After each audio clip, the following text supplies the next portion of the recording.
എന്താണെന്ന് പറഞ്ഞുതരാം.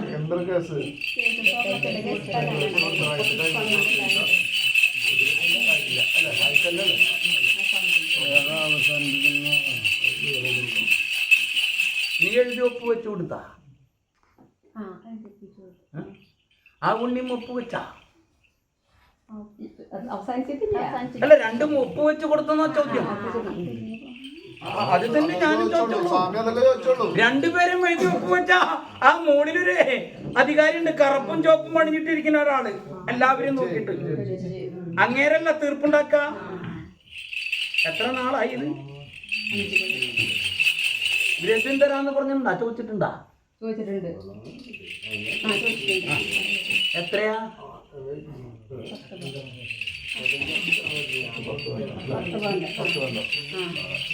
10 മിനിന്റെ വെള്ളിയാണോ ചോദ്യം?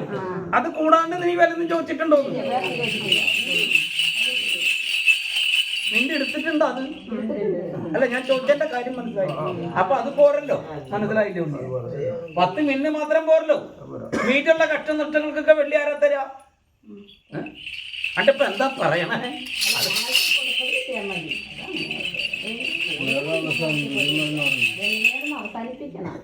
അല്ല, അത് ഞാൻ തരാം, അതുകൊണ്ടല്ല ചോദിച്ചേ. അതിന്റെ വിശദാംശം അറിയാൻ വേണ്ടി ചോദിച്ചതാ, മനസ്സിലായില്ല?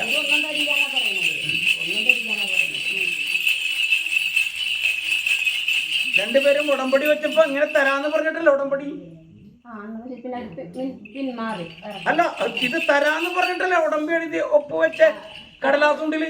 വെറുതെ അല്ലല്ലോ. എന്റെ അടുത്ത് പറഞ്ഞ പോലെ വാക്ക് മോളിലിരിക്കുന്ന ഒരു അധികാരി ഉണ്ട് അവിടെ. ഞാൻ പറഞ്ഞില്ലേ, കറുപ്പും ചോപ്പണ്. അങ്ങേരെ തിരുമുമ്പിൽ രണ്ടുപേരുടെ ആ കറുത്ത വസ്ത്രക്കാരനും എതിരാളിയായാലും നിന്റെ ആയാലും ശരി, രണ്ടുപേരും കൂടി ആ കടലാസുണ്ടില് വാക്ക് വചനങ്ങള് എഴുതി വായിച്ച് കേട്ട് സമ്മതമാണ് കൊടുത്തേക്കാന്നും പറഞ്ഞ് എഴുതി ഒപ്പ് വെച്ചിട്ട് പിന്നെ ഉണ്ണി വാക്ക് മാറിയതല്ലേ. അപ്പൊ ഞാൻ തീർപ്പുണ്ടാക്കിയത് ഇത് വിശദാംശമായിട്ട് അറിയാൻ വേണ്ടിട്ട് ചോദിച്ചതാ.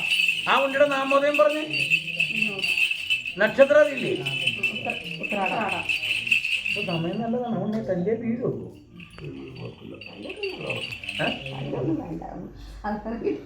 മനസ്സിലായില്ല? അപ്പൊ ഇങ്ങനെ നീണ്ടു പോട്ടെ.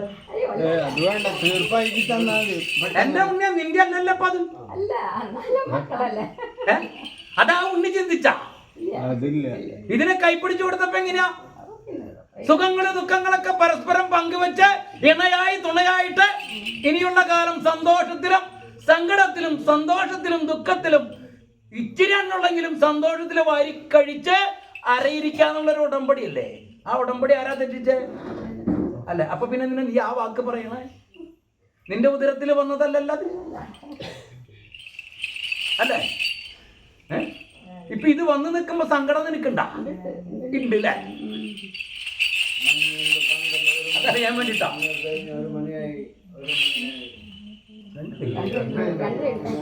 ഒരു കടലാസ് കൊണ്ടില്ലേ നിന്റെ നാമോദം എഴുതും, നിന്റെ നക്ഷത്രം എഴുതാ. മനസ്സിലാവണ്ട? എന്റെ ഇല്ലത്തിന്റെ പേരെഴുതാ, എന്റെ പേരെഴുതാ. അതുപോലെ തന്നെ ആ ആൺസന്താനത്തിന്റെ നാമോദയ നക്ഷത്രം എഴുതാ, മാതാവിന്റെ പിതാവിന്റെ പേരെഴുതാ, ദേശം എഴുതാ. എന്നിട്ട് പറയാ, ഇന്ന സമയത്ത് ഇന്ന തീയതിക്ക് ഇന്ന മുഹൂർത്തത്തിൽ 10 പേരെറിയ മംഗല്യം കഴിച്ച എന്നെ ഇത്ര കാലമായിട്ട് വേണ്ട എന്നും പറഞ്ഞ് ഉടമ്പടി ഒപ്പുവെച്ചിട്ട് ഞാൻ കൊടുത്ത മിന്ന് മാത്രമേ ചോദിച്ചിട്ടുള്ളൂ. വേറെ നഷ്ടങ്ങളോ വീടുകളോ ഒന്നും ഞാൻ ചോദിച്ചിട്ടില്ല. അതെനിക്ക് തന്നിരിക്കണം, അല്ലെങ്കിൽ നീ വാങ്ങിച്ചു തരണം എന്നും പറഞ്ഞു കഴിഞ്ഞിട്ട് നീ നിദ്രകളൊന്നും മുറിയിൽ വെച്ചിട്ട് 2 നേരം ശല്യം ചെയ്തേക്കണം. ഒരു നീലപ്പട്ടിൽ പൊതിഞ്ഞു വെച്ചിട്ടേ എന്നെ കാണണം. മനസ്സിലായില്ല? ഇപ്പൊ അവിടെ ഇരിക്കുമ്പോ ഇങ്ങോട്ട് നോക്കിയാൽ എനിക്ക് കണ്ടൂടെ? അതുപോലെ നീ ഇരിക്കുന്ന മുറിയിൽ വെച്ചിട്ട് പറയാതെ ഞാൻ നിദ്ര കൊള്ളാൻ പോവാ, നിന്നോടൊരു കാര്യം പറഞ്ഞിട്ടുണ്ട്. അതുപോലെ തന്നെ പുലർക്കാലം എഴുന്നേൽക്കുമ്പോ നീ എങ്ങനെ ഇരിക്കുന്നു, അശുദ്ധി അതൊന്നും എനിക്കറിയണ്ട. അതിൽ നോക്കിയിട്ട് പറയാം, ഇന്ന് നേരം എടുത്തുട്ടാ, നിന്നോട് ഇന്നലെ ഞാനൊരു കാര്യം പറഞ്ഞിട്ടുണ്ട്, അതിന് തീർപ്പുണ്ടാക്കി നീ തരണം എന്ന് നീ പറഞ്ഞു. സമ്മതിച്ചാ? പൊക്കോ പൊക്കോ.